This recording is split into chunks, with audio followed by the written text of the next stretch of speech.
29th of March 1909, before dawn. In spite of tiredness, I cannot sleep, so I shall write on. Yesterday morning I was in a real sweat. I was running late because my journey took longer than I had anticipated. Starting out from Cheltenham, I was obliged to change trains in Gloucester. Unfortunately, my first train was delayed, so I missed my connection and had to hang about for the next one. Once aboard, I settled to the journey. It was a beautiful morning. Everywhere the fields were carpeted with daffodils. Staring out of the rolling green hillsides, the fresh spring growth, the orchard in bud, ponds with ducks and clear streams with men on banks fishing for trout. I was marvelling at the sharpness of the life beyond the carriage window, while I was en route to say farewell to the woman who has lavished me with more generosity than any other. As my train drew closer to its destination, I spied the steeples of the neighbouring parishes, all of which I have explored many times, so I know their streets and leafy lanes by heart. It's a glorious sight, I said to myself as the train steamed along. I shall miss it all horribly. Upon arrival at Dymock, I headed up the hill, muttering crossly to myself about not having taken the dawn train.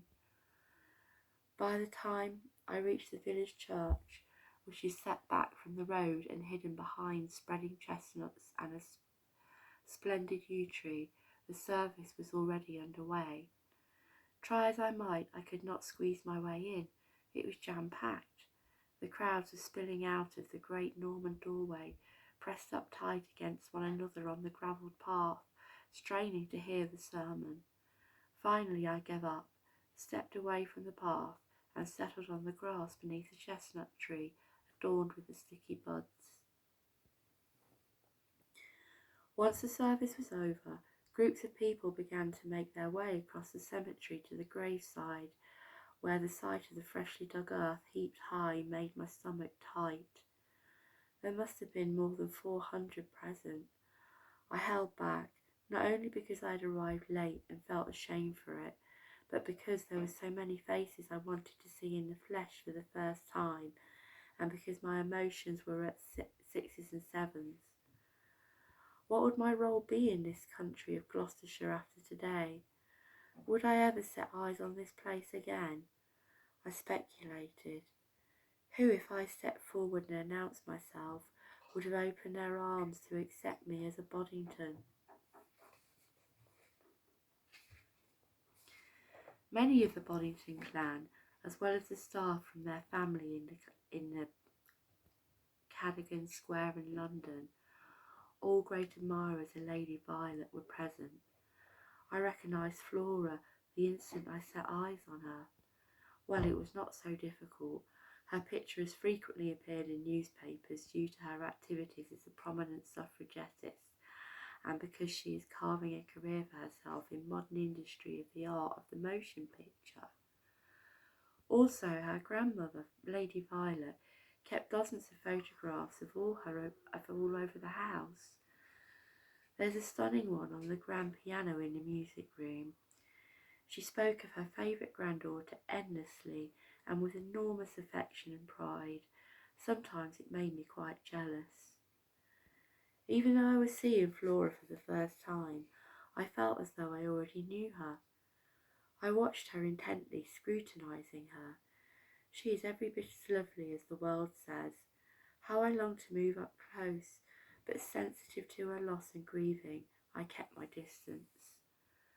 Flora was accompanied by 2 young men, both of whom were writers and applauded for their poetry, Rupert Brooke and John Drinkwater. Each of them has a small house only a few miles distant from the village of Dymock, and they were frequent guests at Lady Violet's dinner parties. I stepped back into the shade as the trio, deep in subdued conversation, passed by.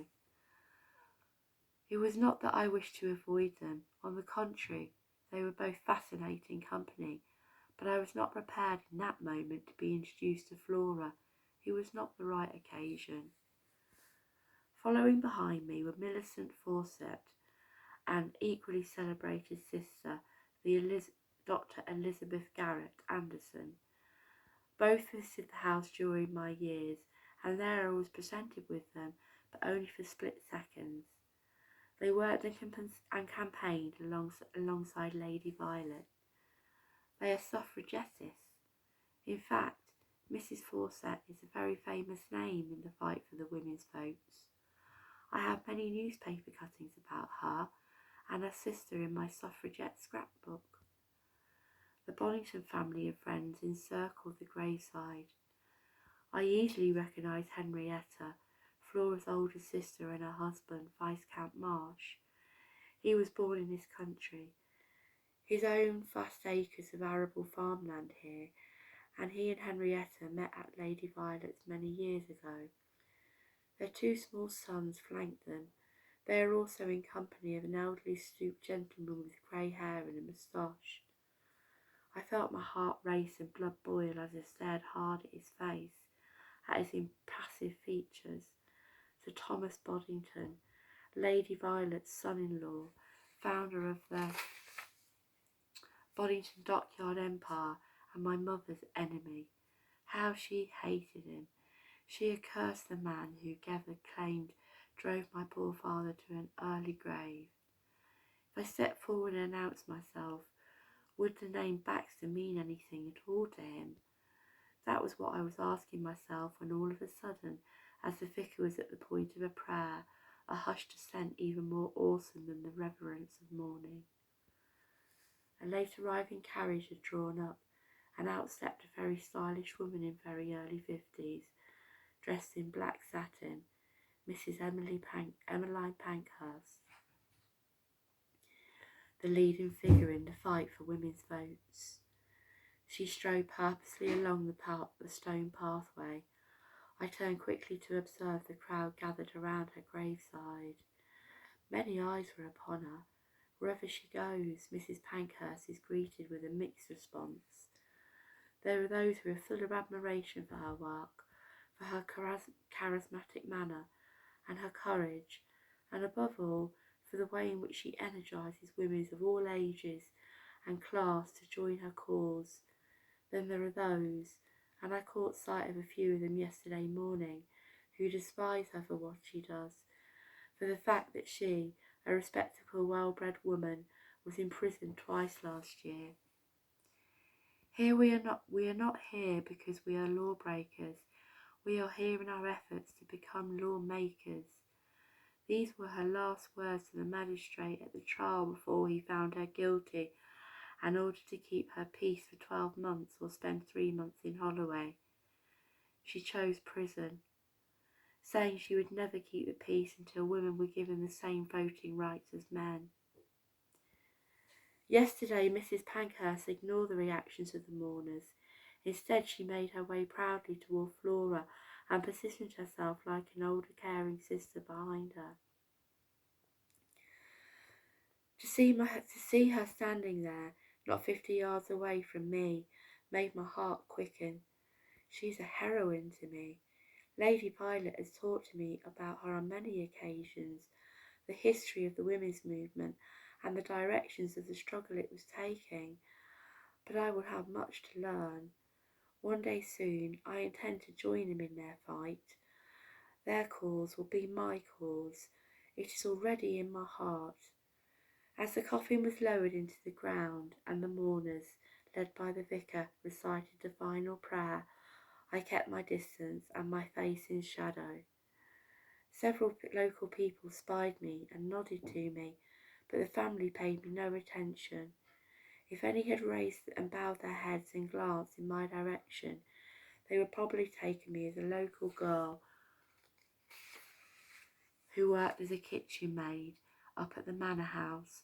Not in their wildest imaginations would they have guessed what my place in their life of this lady had been. Once the funeral was over, the crowds began making their way in dribs and drabs through the noon sunshine to the carriages and motor cars awaiting them beyond the gate at the end of the stone pathway. I hung back until the cemetery had emptied. I wanted the opportunity to say a private and heartfelt thank you to the woman closed within that coffin. I stayed a while, kneeling on the grass, talking to Lady Violet as though she were present and listening to all that I was confiding to her. I could picture her grey head tilted sideways, her deep blue eyes. It was the way she always looked when she was concentrating. No matter how occupied she was, she always found time for me. Afterwards, I made my way on foot to the manor house, trudging slowly to the servants' entrance where I knew I would find a welcome. Agnes the cook promised to send up a square meal after the guests had all been fed, and Sarah and Rachel hurried away to find clean sheets. Excuse me. So here I am, bereft in this attic room. I shall stop writing now and try and get some sleep, because I must take the train back to Cheltenham later in the morning.